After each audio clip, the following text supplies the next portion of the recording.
여러분 안녕하십니까, 강신업 변호사입니다. 지금 윤석열 대통령이 애완죄와 관련해서 조은석 내란 특검팀에 출두해서 오늘 조사를 받습니다. 원래는 출석을 안 한다고 했다가 저것들이 또 뭐 강제 인치 어쩌고 하니까 애완죄니까 지금 그건 애완죄는 기소가 된 게 아니거든요. 내란죄는 기소가 됐지만 애완죄는 아직 기소가 돼 있지 않습니다. 그래서 그런지 어쨌든 오늘 출석을 했습니다. 출석을 했는데 오늘 출석한 모습이 너무나 충격적입니다. 수갑을 차고요, 특검 사무실에 깜짝 등장을 했는데 세수도 못한 모습입니다. 수갑을 차고 세수도 못한 모습으로 오늘 특검 사무실에 출석을 했습니다. 도대체 전직 대통령에 대해서 이렇게까지 지금 모욕을 해서 무엇을 얻겠다는 것인지 모르겠는데요. 지금 윤석열 대통령이 1.8평 독방에서 생존도 어렵다, 서바이벌도 어렵다라는 말을 했잖아요. 그리고 지난번에 그런 얘기를 했습니다.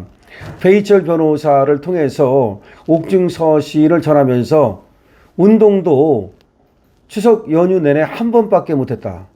어떻게 되는 겁니까?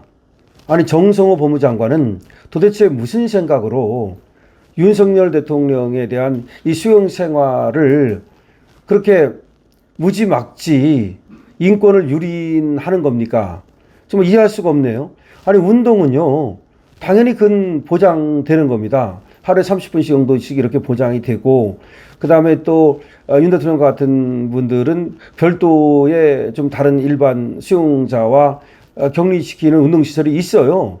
크진 않지만 있습니다. 그런데 왜 30분밖에, 아니 하루라는 말을 했습니다. 물론 30분을 했겠죠. 그거밖에 보장이 안 된 건지 이해할 수가 없어요. 이게 무슨 말이냐면요, 명절 때는 이 접견이 안 돼요. 그러니까 휴일, 공휴일 이런 때는 접견이 안 됩니다. 변호인 접견이. 그러면 이제 접견이 안 되니까 윤 대통령 같은 경우는 지금 변호인 접견 외에는 다른 접견은 사실상 안 되고 있거든요. 근데 변호인 접견도 공휴일은 안 된단 말입니다. 그 공휴일이 길었잖아요. 추석 명절이 길었잖아요. 그래서 그때 아무도 접견을 못 한 거예요. 그래, 아무도 접견을 못 하다가 이번에 월요일 날, 엊그저께, 이때 배희철 변호사가 가서 본 거예요. 그런데 그 동안에 운동도 한 번밖에 못 했다고 그런 얘기는 밖에 나가지를 못했다는 얘기예요. 운동이라는 게 여러 가지 의미가 있어요. 그 육체적인 어떤 그런 운동의 의미도 있지만 정신적 스트레스를, 긴장을 좀 늦춘다는, 다시 말해서 콧바람을 쐬야 되잖아요. 그 구치소 안에, 그 감옥소 안에 1.8평 안에 들어있다고 생각해 보세요. 콘크리트 벽으로 가득 찬 그 감옥이 어느 정도냐면요, 여러분 이렇게 생각하면 돼요. 1.8평이라 하더라도 그 1.8평이 어떠냐에 따라 또 다르잖아요. 그냥 완전히 그냥 시멘트 벽인 거예요. 이렇게 시멘트 벽. 거기에 무슨 뭐 아름답게 뭐 그 도배가 돼 있고 이런 게 아니에요. 그 시멘트 벽에다가 그냥 1.8평이라고 하면 그냥 거기 화장실, 용변 볼 수 있게 돼 있고, 그리고 좁은 이 공간인데 사실상 누우면 없다고 생각하면 됩니다. 몸집이 좀 있는 사람은. 이 안에서 그냥 거기서 계속 있었다는 얘기예요. 거기서 계속 있었다는 얘기라고. 그러니까 이게 뭐 운동도 1회밖에 못했다는 그 얘기가 밖에를 1회밖에 못 나왔다는 얘기가 똑같아요. 완전히 지금 그 서울구치소장이 바뀌었잖아요. 저번에 일부러 바꿔버렸잖아. 그리고 나서 다른 사람하고 동등하게 한다는 그 명분으로 오히려 윤석열 대통령에게 더 가혹하게 하는 걸로 보여지는데, 오늘 나온 모습이 어땠느냐. 과거에는 그래도 법정에 나오고 그럴 때 머리도 좀 손질도 하고 나름대로 좀 그래도 깔끔하게 하고 나왔잖아요. 오늘은 손에 수갑을 차고, 아니 수갑도 이동할 때는 조금 채울 수 있지만 미리 좀 풀어준다든지 해가지고서 이 수갑 찬 모습을 좀 일부러 안 보여주거든요. 손에 수갑을 차고, 그리고 또 수염도 못 깎고 이런 모습이었다는 겁니다. 수염 못 깎은 거야 이제 여러 가지 뭐 만만치 않으니까 본인이 안 깎았다고도 볼 수 있겠지만, 그만큼 이게 윤석열 대통령의 수용 생활의 질을 보여주는 거예요. 끔찍합니다.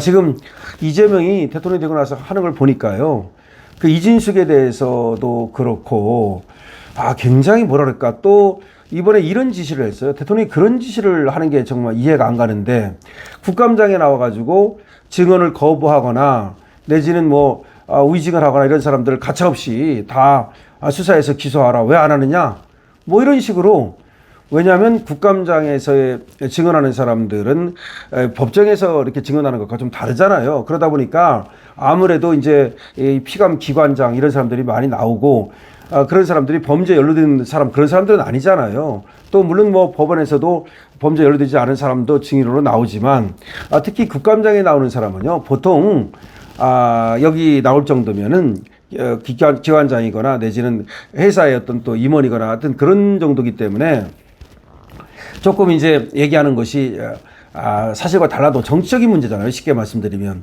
그러니까 법원의 증인으로 나오는 사람은 법적인 문제고 사실적인 문제라면 여기 나오는 사람들은 사실적인 문제 내지 정치적인 문제이기 때문에 조금 뭐 자기들이 생각하는 것과 달라도 그렇게 고소 고발을 조금 안 합니다. 지금까지는 그런 경향이 있어 왔어요. 그랬는데 이재명이 거기다 태클을 걸면서 왜 거기 고발 안 하고 그러느냐. 국감장에 나와가지고 증언을 거부하거나 내지는 다른 말하면 무조건 해라. 그 조의대가 이제 대법원장이니까 사실 관례에 따라서 인사 말씀만 하고 그다음에 증언대를 안 쓴 건데 그거를 지금 노리는 거야 말하자면. 아니면 대법관들 나와가지고 지들 마음에 안 드는 얘기 있으면 다 고발해버리라 이거야. 고발해버리면 일단 수사할 거 아니냐. 그럼 불려다닐 거 아니냐. 그럼 나중에 무슨 뭐 재판 돼가지고서 죄가 있으면 좋고 죄가 없더라도 일단은 고발해가지고서 시내를 줘라 이 말이야. 세상에 대통령이라는 자가 그런 지시를 합니까? 충격적입니다. 그럼 국회에서 알아서 할 일이죠. 그럼 국회에서 알아서 할 일인데 국회 일에도 일일이 간섭하는 거예요. 그게 이제 말하자면 정성호 법무장관한테 이제 하는 식으로 얘기를 했는데 그게 정성호 법무장관한테 얘기할 겁니까? 국회에서 알아서 할 일이지. 고소고발을 해도 국회에서 하는 거지. 그러니까 일일이 그다음에 이문정 한번 보세요. 이문정이가 지금 동부지검에서 마약 수사팀을 이끌고 있는데 마약 애압 수사라고 하는 거. 거기다가 박혜롱을 갖다가 뭐 파견 받아라. 그리고 검사를 충원하라. 아니 일일이 무슨 시어머니 딱 시어머니 스타일이더라고요. 그러니까 짜잘한 거. 원래 대통령은 큰 걸 하는 거 아니에요. 외교, 국방 이런 거 하는 거예요. 대통령은 큰 거 하는 거 아닙니까? 외교를 못하니까 외교 빵점이잖아. 어디하고 뭐 어디 오라는 데도 없어. 대통령 되면요 보통 뭐 한 달에 한 번씩 어디 나가고 윤석열 대통령은요 거의 한 달에 한 번씩 나간 것 같은데 그래가지고 외교에 신경 쓰고 그러는데 오라는 데가 있기를 하나. 트럼프한테 뭐 다구리만 당하고 지금 갈 생각은 안 해요. 내가 보니까. 그리고 이제 갈 데도 없는 것 같고 그러니까 안에서 완전히 그냥 시어머니 노릇을 하고 있는 거예요. 그러니까 얼마나 지금 정성호든 이재명이 또 정성호를 통해서 윤석열 대통령과 김건희 여사를 소위 갈구겠습니까? 그 갈구니까 서울구치소에서도 필요 이상으로 윤석열 대통령한테 그렇게 마구 심하게 하는 거죠. 지금 이것도 그래요. 보통 그 전에 전직 대통령 같은 경우는 아무리 이 특검을 각오한다 하더라도 그렇게 수갑찬 모습을 갖다가 보여주지 않거나 좀 국가의 국격을 생각해서 그런 게 있었는데 그냥 일부러 다구리를 쳐가지고서 모욕을 주고 경멸을 해주고 너는 내란범이다. 너는 닭이 더 싸다. 이런 식으로 아니 내란범인지 아닌지 재판을 받아봐야 하는 거지. 그게 맞습니까? 그게 애완죄라는 건데 애완죄가 뭔지 아십니까 여러분? 드론을 보낸 것이 그게 애완죄라는 거야. 애완죄는 말도 안 되는 거거든요. 그러니까 애완죄라는 건 김정은하고 짜고서 우리나라를 쳐들어와야 그게 말하자면 애완죄가 되는 건데 그걸 수사하겠다면서 지금 부르겠다는 거야. 그러니까 더러우니까 이제 오늘 나간 것 같아요. 원래 안 나간다 그러다가. 근데 오늘 그런 모습을 보여줬다. 참으로 이 나라가 이제 법치주의도 무너지고 인권도 무너지고 그런 나라라는 생각이 드는데 여러분 어떻게 생각하십니까? 강신업 TV입니다.